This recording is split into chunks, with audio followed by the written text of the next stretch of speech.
Voilà, eh bien, je vous propose de commencer par une prière pour demander au Seigneur de nous éclairer. Seigneur, merci parce que tu es présent au milieu de nous. Merci pour la louange qui a été la nôtre, pour le désir que tu as mis dans nos cœurs de te louer, de t'adorer. Maintenant, nous voulons te demander, Seigneur, d'ouvrir toi-même notre intelligence, d'ouvrir notre cœur, pour que nous recevions ce que tu as à nous dire. Seigneur, ta parole est un trésor et nous voulons nous mettre à ton écoute. Nous voulons aussi être largement ouverts pour ce que ton Saint-Esprit pourra dire à chacun de nous en fonction de nos besoins. Nous t'en prions au nom de Jésus. Amen. Alors avant de commencer les lectures, je voudrais préciser une chose. Vous savez, quand on vous demande dans cette église de prêcher, de préparer une prédication, assez fréquemment, c'est déjà une prédication, vous devez prêcher sur tel sujet parce que l'église est en train de suivre une liste. Et là, c'était un temps libre. Alors voilà, on se réjouit quelquefois. Ça prend du temps quelquefois de chercher, de discerner sur quoi on va prêcher. Donc là, c'était une prédication libre. Et alors, je voudrais préciser que quand j'ai cherché à discerner sur quoi prêcher, je ne savais ni les présentations, ni le départ de Guilhem pour un nouveau poste, ni, j'allais dire encore moins, pas moins, mais pas plus, ni le témoignage de David. Et donc voilà, j'ai l'impression que peut-être que le Seigneur s'en mêle aussi et que quand on lui demande, manifestement, il doit vous guider. Alors, première lecture, un texte que je suppose un bon nombre d'entre vous connaissent plus ou moins par cœur, un psaume, le psaume 23. L'Éternel est mon berger, je ne manquerai de rien. Il me fait prendre du repos dans des pâturages bien verts, il me dirige près d'une eau paisible, il me redonne des forces, il me conduit dans les sentiers de la justice à cause de son nom. Même quand je marche dans la vallée de l'ombre de la mort, je ne redoute aucun mal, car tu es avec moi. Ta conduite est un appui, voilà ce qui me réconforte. Tu dresses une table devant moi, en face de mes adversaires, tu verses de l'huile parfumée sur ma tête, et tu fais déborder ma coupe. Oui, le bonheur et la grâce m'accompagneront tous les jours de ma vie, et je reviendrai dans la maison de l'Éternel jusqu'à la fin de mes jours. Et puis un deuxième texte qui est tiré du Nouveau Testament, dans l'Évangile selon Jean, mais vous verrez qu'il n'est pas sans rapport, c'est au chapitre 10, à partir du verset 7. Jean 10, verset 7. Jésus dit encore à ses disciples, en vérité, je vous le dis, je suis la porte des brebis. Tous ceux qui sont venus avant moi sont des voleurs et des brigands, mais les brebis ne les ont pas écoutés. C'est moi qui suis la porte. Si quelqu'un entre par moi, il sera sauvé, il entrera et sortira, et il trouvera de quoi se nourrir. Le voleur ne vient que pour voler, égorger et détruire. Moi, je suis venu afin que les brebis aient la vie et qu'elle l'ait en abondance. Je suis le bon berger. Le bon berger donne sa vie pour ses brebis. Le simple salarié, quant à lui, n'est pas le berger, et les brebis ne lui appartiennent pas. Lorsqu'il voit venir le loup, il abandonne les brebis et prend la fuite. Alors le loup s'en empare et les disperse. Le simple salarié s'enfuit car il travaille pour de l'argent et ne se soucie pas des brebis. Moi, je suis le bon berger. Je connais mes brebis et elles me connaissent, tout comme le Père me connaît et comme je connais le Père. Je donne ma vie pour mes brebis. J'ai encore d'autres brebis qui ne sont pas de cet enclos. Celles-là aussi, il faut que je les amène. Elles écouteront ma voix et il y aura un seul troupeau, un seul berger. Le Père m'aime parce que je donne ma vie pour la reprendre ensuite. Personne ne me l'enlève, mais je la donne de moi-même. J'ai le pouvoir de la donner et j'ai le pouvoir de la reprendre. Tel est l'ordre que j'ai reçu de mon Père.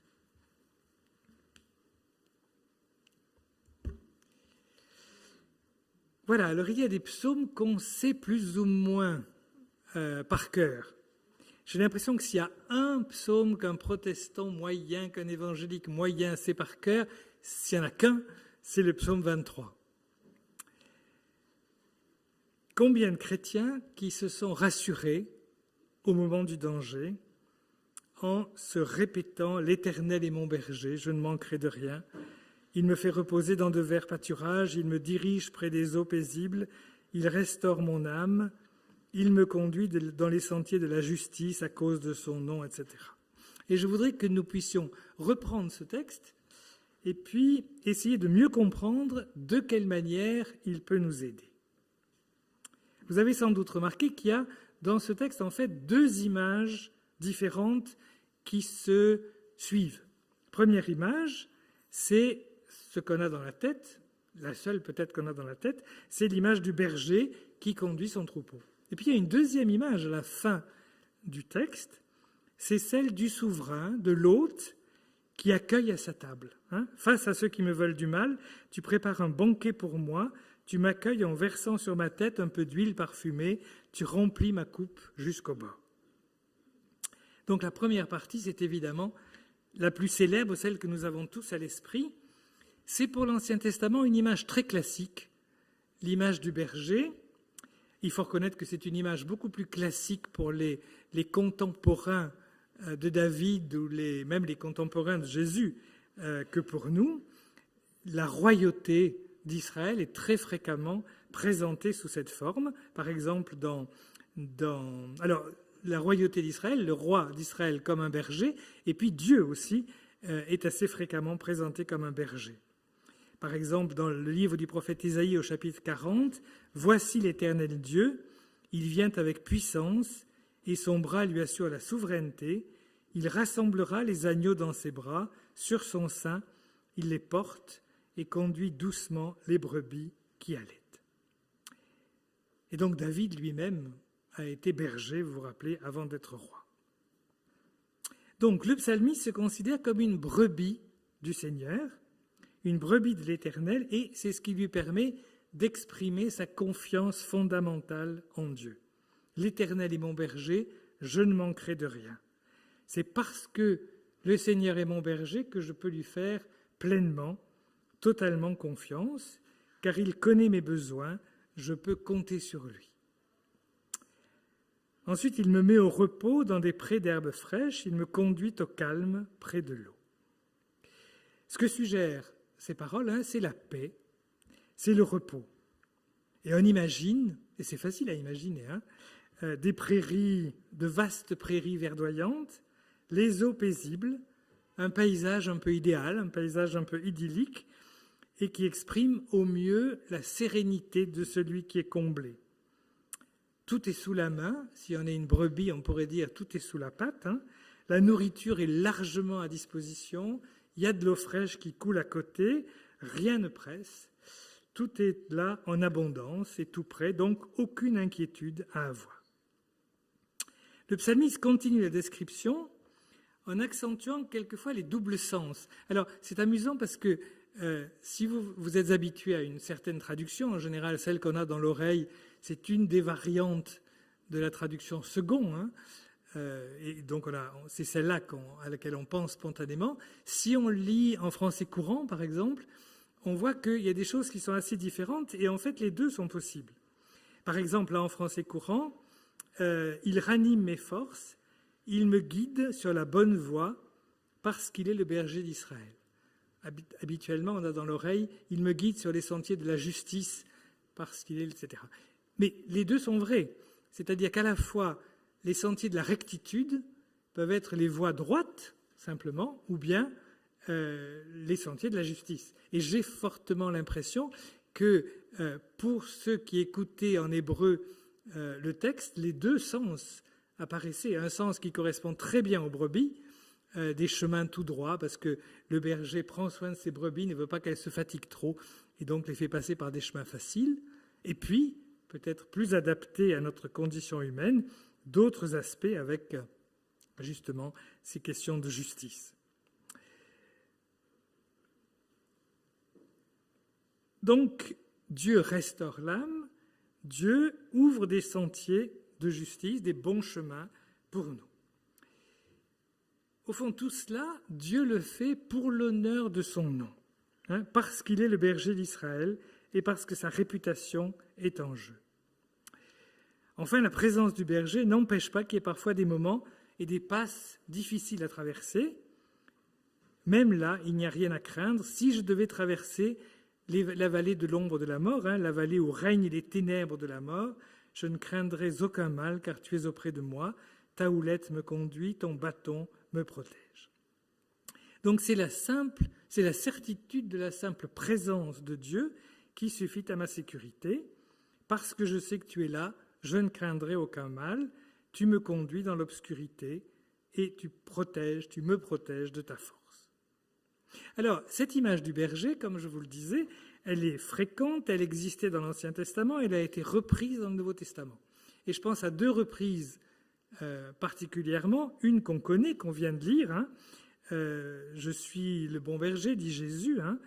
Je suis venu afin que les brebis aient la vie, qu'elle ait en abondance. Moi, je suis le bon berger. Puis il y en a une autre qu'on connaît moins, qui est plus paradoxale d'ailleurs, où l'auteur de l'Apocalypse joue avec les images, où il est dit ceci: « Celui qui siège sur le trône les protégera. Ils n'auront plus jamais faim ou soif, ni le soleil, ni aucune chaleur torride ne les brûleront plus, car l'agneau qui est au milieu du trône sera leur berger, et les conduira aux sources d'eau vive, aux sources des eaux de la vie. » Donc là, c'est l'agneau qui devient le berger du peuple de Dieu, le berger des chrétiens. Et Dieu essuiera toute larme de leurs yeux.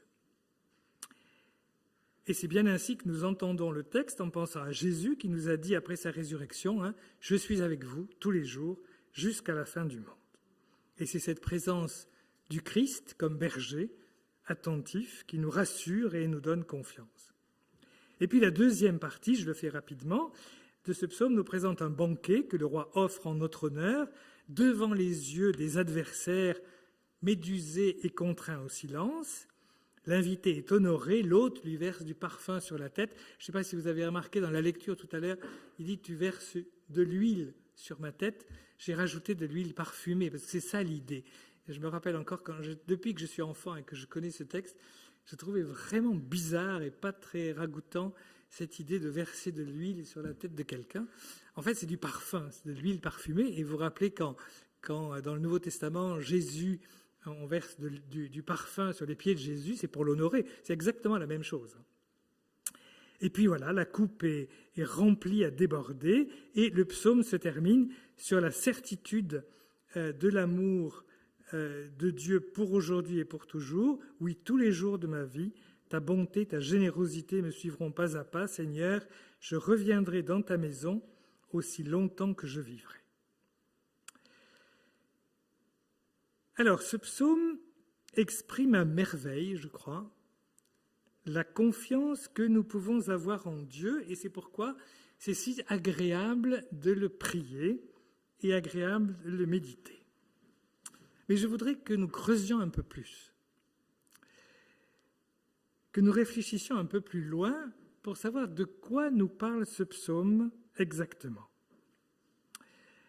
Il y a là une question qu'on retrouve d'ailleurs très bien exprimée dans l'Ancien Testament et dont la réponse est sans doute plus précise encore dans le Nouveau.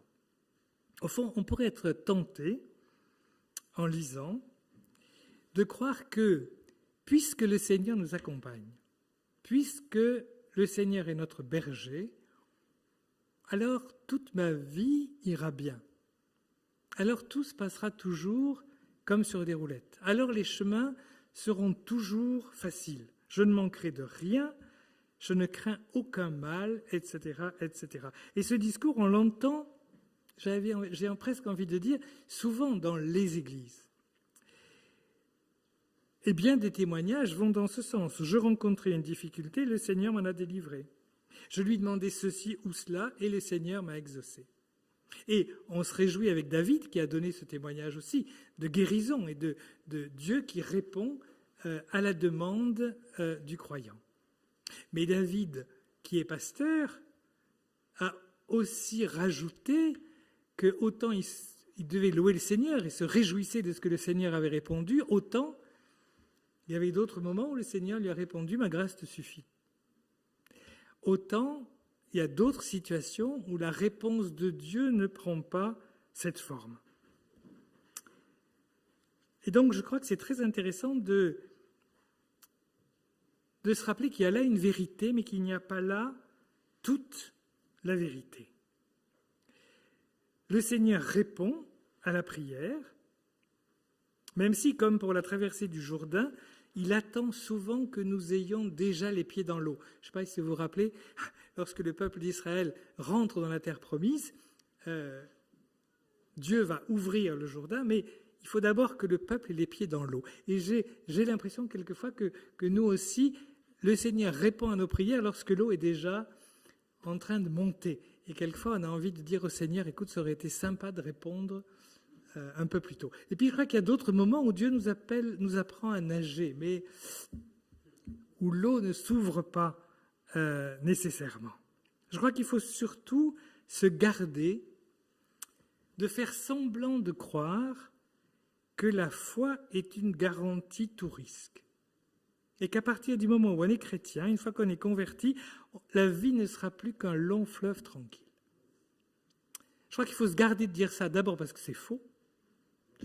Et puis je crois qu'il faut se garder de se dire ça parce qu'il suffit de regarder autour de nous pour savoir que c'est plus compliqué que ça.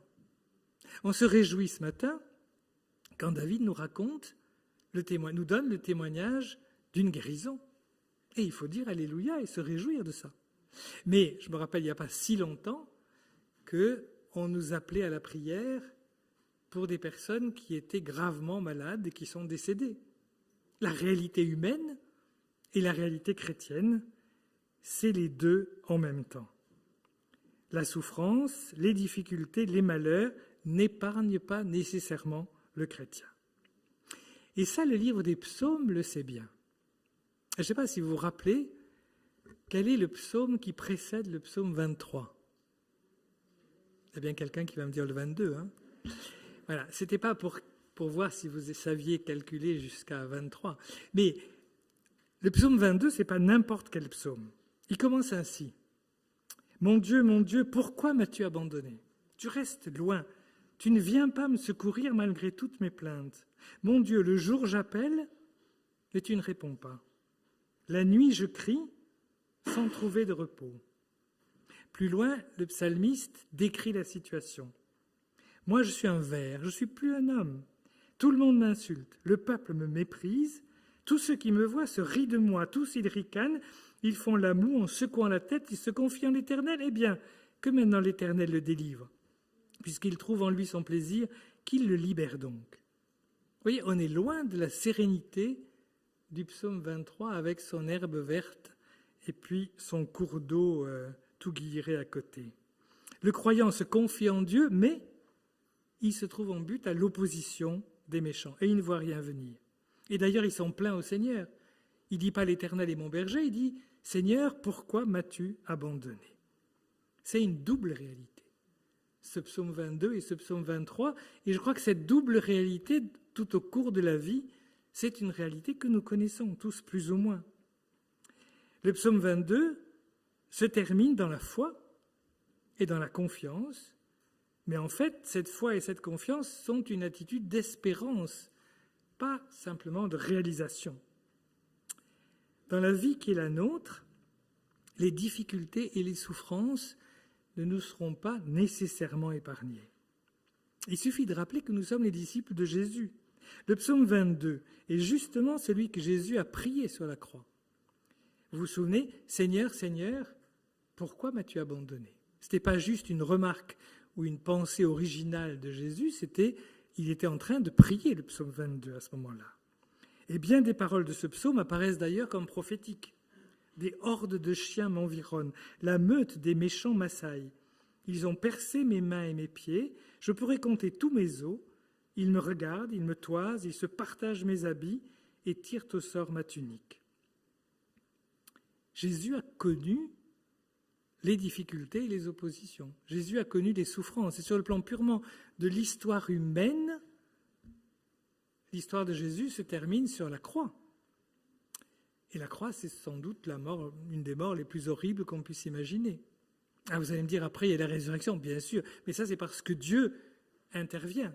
C'est parce que Dieu, qu'on n'est plus tout à fait dans l'histoire humaine, mais dans le miracle que Dieu va accomplir. Jésus a connu les oppositions et les difficultés, et Jésus nous a dit à ses disciples, le serviteur n'est pas plus grand que son maître. S'ils vous écoutent, s'ils m'ont écouté, ils vous écouteront. S'ils ne m'ont pas écouté, il est probable qu'ils ne vous écouteront pas non plus. Et j'ai envie d'ajouter, les catastrophes naturelles n'épargnent pas non plus nécessairement les chrétiens. Pas plus que les aléas de l'histoire. Quand il y a des révolutions, quand il y a des guerres, etc., pas plus que les maladies et les souffrances humaines. Dans l'Ancien Testament, il y a tout un livre qui parle de ça, qui est tout près des psaumes. C'est le livre de Job. Le livre de Job, c'est l'histoire d'un type parfait, vachement bien en tout cas, quelqu'un de remarquable, nul n'est parfait, mais quand même, qui reçoit bénédiction sur bénédiction, et puis à un moment donné, tout s'écroule. Ses fils vont mourir, sa fortune va disparaître, enfin voilà, tout s'écroule. Et tout le livre de Job, c'est une discussion entre des amis de Job qui sont des personnes intellectuelles, intelligentes, pieuses, saintes, etc., et Job. Et tous ces amis de Job, ils réfléchissent toujours dans les catégories qui sont celles d'une partie de l'Ancien Testament. C'est-à-dire, Dieu bénit, et d'une partie de nous, j'ai envie de dire. Dieu bénit toujours les gens fidèles. Et donc, s'il t'arrive quelque chose, et Dieu sait s'il arrive des rafales de choses à Job, c'est forcément que quelque part, c'est ta faute. À toi de chercher où tu as péché, qu'est-ce qui ne marche pas. Et Job en face, qui, en toute honnêteté, dit « Mais non, c'est pas vrai, vous vous trompez ». Et les amis de Job commencent très gentiment, très sympathiquement, très fraternellement, et plus Job conteste, leur raisonnement, plus ils s'énervent et plus ils deviennent radicaux. Et à la fin du livre, c'est Dieu qui intervient et qui dit « Mais c'est Job qui a eu raison. Et c'est vous qui voulez toujours avoir raison d'après, en interprétant ma pensée, dit Dieu, c'est vous qui vous trompez. » Et il dit « Les choses sont plus compliquées que ça. » Et ce n'est pas parce que quelqu'un a péché qu'il va ensuite avoir des problèmes. Alors on pourrait se demander, bon d'accord, mais alors qu'est-ce que ça veut dire ce psaume 23 ? D'accord, il y a les deux en tension, la réalité elle est avec les deux, mais alors à quoi ça nous sert ce psaume 23 ? Si la vie n'est pas toujours semblable aux prairies verdoyantes, au bord des eaux calmes, au fond ça veut dire quoi ? Et je crois qu'il est plein de sens, ce psaume. Il nous parle d'une réalité qui va se manifester complètement, parfaitement dans l'avenir, mais qui est déjà une réalité tout à fait authentique, mais intérieure, et qui est déjà intérieurement présente. Oui, c'est vrai, et l'Apocalypse nous en parle, il arrivera un jour où ça sera pleinement réalisé. Lorsque le Christ sera le berger de son peuple, lorsque toute larme disparaîtra de nos yeux, etc., etc. Cette espérance, elle est notre espérance, et à ce moment-là, rien ne nous séparera plus de l'amour de Dieu manifesté en Jésus-Christ. Les choses de la vie passeront, les bonnes comme les mauvaises, et nous attendons, j'ai envie de dire, avec une entière certitude, ce moment où Dieu sera effectivement, concrètement, pratiquement, le berger de son troupeau. Mais au fond, tout ça, ça existe dès maintenant. C'est comme le royaume. Nous sommes dans l'Église, et l'Église n'est pas le royaume. Ça se remarquerait. Nous sommes sûrement tous des gens très bien, presque parfaits, mais si on y regarde de plus près, on s'aperçoit que ce n'est pas encore tout à fait le royaume. C'est la même chose.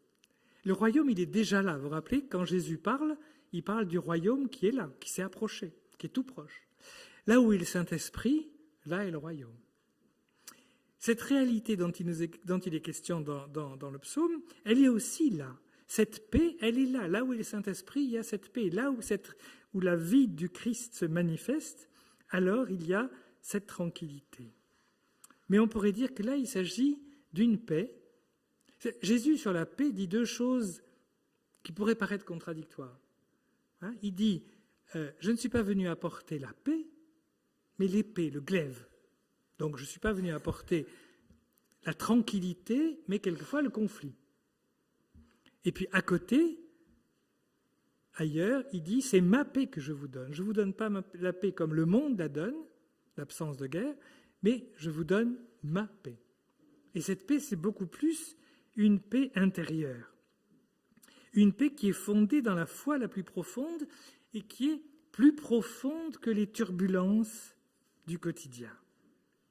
Lorsque Paul, dans un magnifique passage, probablement un des plus beaux que Paul ait écrit, à la fin du chapitre 8 de l'Épître aux Romains, dit ceci, « Rien ne pourra nous séparer de l'amour du Christ », et puis un peu plus loin, « Rien ne pourra nous séparer de l'amour de Dieu manifesté en Jésus-Christ notre Seigneur. » C'est quoi ce rien?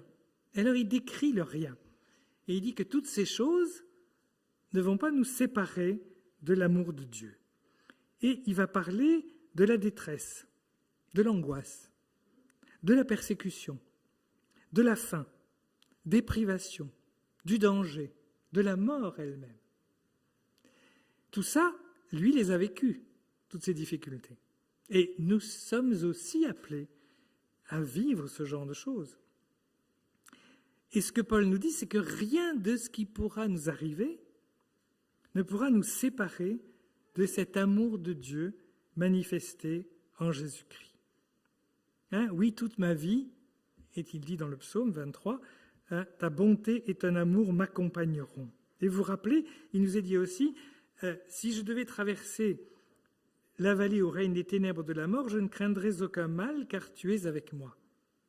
Mais justement, de temps en temps, nous traversons ces vallées obscures. Nous traversons ces vallées de l'ombre, de la souffrance, de la maladie, de la difficulté, de la mort. Et si nous pouvons dire Alléluia, si nous pouvons nous réjouir, c'est parce que le Seigneur est avec nous. Parce que le Seigneur est présent. Nous pouvons croire, oui, que rien ne pourra survenir à l'insu de notre Père, en dehors de son amour pour nous. Reste bien sûr à vivre cette présence de Dieu. Reste bien sûr à nous rappeler que Dieu est présent au moment justement des difficultés. Il y a un spirituel du XIIIe siècle qui disait cela, que l'homme soit près ou loin, Dieu, lui, ne s'éloigne jamais. Il reste toujours dans le voisinage. Et s'il ne peut demeurer en nous, il ne va jamais plus loin que de l'autre côté de la porte. Et si on continuait ce qui est dit dans ce texte, on pourrait dire en prenant l'Apocalypse que non seulement il est de l'autre côté de la porte, mais en plus il frappe et que si on entrouvre la porte, il se fera un plaisir de rentrer. Le psaume se termine, vous vous rappelez, par cet acte de confiance. Je pourrai retourner où j'habiterai dans le temple de l'Éternel, dans la maison de l'Éternel, autant que je vivrai, aussi longtemps que je vivrai. C'est quoi cette maison de l'Éternel ou ce temple? Là aussi, j'ai l'impression qu'il y a deux sens. Bien sûr, pour le juif qui priait ce texte, c'était très clair. Le temple de l'Éternel, c'était le temple de Jérusalem. Et c'était le désir de revenir dans le temple de Jérusalem. Et pour le chrétien qui dit ça, c'est quoi? Qu'est-ce que c'est le temple de l'Éternel? C'est nous. Rappelez-vous, vous êtes le temple de Dieu. L'Esprit de Dieu habite en vous. Ou bien, quand Jésus dit « Si quelqu'un m'aime, il obéira à ce que j'ai dit. Mon Père aussi l'aimera. Nous viendrons tous les deux à lui et nous établirons notre demeure chez lui. » Le Seigneur n'est pas loin de nous. Nous sommes son temple. Il est en nous. Il est en nous quand tout va bien et il est en nous quand ça va moins bien. Il est en nous quand tout va mal et il est en nous quand ça s'arrange. Simplement, cette présence, c'est cette présence qui nous donne justement, au plus profond de nous, une raison pour avoir une confiance totale. Parce que rien ne nous séparera de cet amour de Dieu, même si la situation est difficile. Je crois que c'est très important de garder toujours présent les deux. Oui, le Seigneur fait des miracles. Oui, le Seigneur est attentif à nos prières et nous écoute avec amour. Oui, parfois, le Seigneur répond directement à la prière par des guérisons visibles, par des signes étranges et qui poussent à l'adoration. Et puis non, le Seigneur ne le fait pas tout le temps. Et ça, c'est la vie, j'ai envie de dire, normale. Et c'est important parce que, vous savez, si on dit « le Seigneur répond toujours à la prière de la manière que nous le souhaiterions et le Seigneur guérit toujours parce qu'il veut toujours guérir », c'est très facile à prêcher parce que c'est tout ce que nous avons les uns et les autres envie d'entendre. Sauf que, lorsqu'on s'aperçoit que la vie n'est pas comme ça toujours, lorsqu'on s'aperçoit que ça ne fonctionne pas, alors c'est toute la vie qui s'écroule. Regardez tous les grands personnages de l'Écriture, ils sont passés par des moments très difficiles, ils sont passés par des moments de dépression, ils sont passés par les chutes, ils sont passés par plein de choses. Leur vie n'a pas été un long fleuve tranquille. Et pourtant, Dieu était avec eux et Dieu les a utilisés de manière brillante pour un certain nombre d'entre eux. Voilà, je vous invite à écouter encore une fois le psaume 23, là dans la traduction en français courant, peut-être parce que ça nous aidera à entendre autrement. Le Seigneur est mon berger, je ne manquerai de rien. Il me met au repos dans des prés d'herbes fraîches, il me conduit au calme près de l'eau, il ranime mes forces, il me guide sur la bonne voie parce qu'il est le berger d'Israël. Même si je passe dans la vallée obscure, je ne redoute aucun mal, Seigneur, car tu m'accompagnes. Tu me conduis, tu me défends, voilà ce qui me rassure. Face à ceux qui me veulent du mal, tu prépares un banquet pour moi. Tu m'accueilles en versant sur la tête un peu d'huile parfumée. Tu remplis ma coupe jusqu'au bord. Oui, tous les jours de ma vie, ta bonté, ta générosité me suivront pas à pas. Seigneur, je reviendrai dans ta maison aussi longtemps que je vivrai. Je vous invite encore à prier un moment. Seigneur, oui, merci de cette promesse que tu nous fais, que tu ne nous laisseras jamais seuls. Que quels que soient les chemins par lesquels nous passerons, tu seras là, présent tout près, à nos côtés, présent en nous, plus intime à nous-mêmes, plus intérieur à nous-mêmes que nous-mêmes. Et Seigneur, merci de ce que rien ne nous séparera jamais de ton amour. Aucun événement, aucune difficulté, aucune tension intérieure, extérieure, que ce soit dans la santé, dans les troubles de l'histoire, dans tout ce qui peut exister autour de nous, rien ne nous séparera de ton amour. Seigneur, béni sois-tu, toi qui es notre berger, toi qui es le berger de ton Église, toi qui es le berger d'Israël, comme toi qui es le berger aussi du monde qui veut conduire toutes choses, à réconcilier toutes choses. Seigneur, béni sois-tu et renouvelle sans cesse en nous la conscience de ta présence et la conscience de ton amour. Nous t'en prions au nom de Jésus. Amen.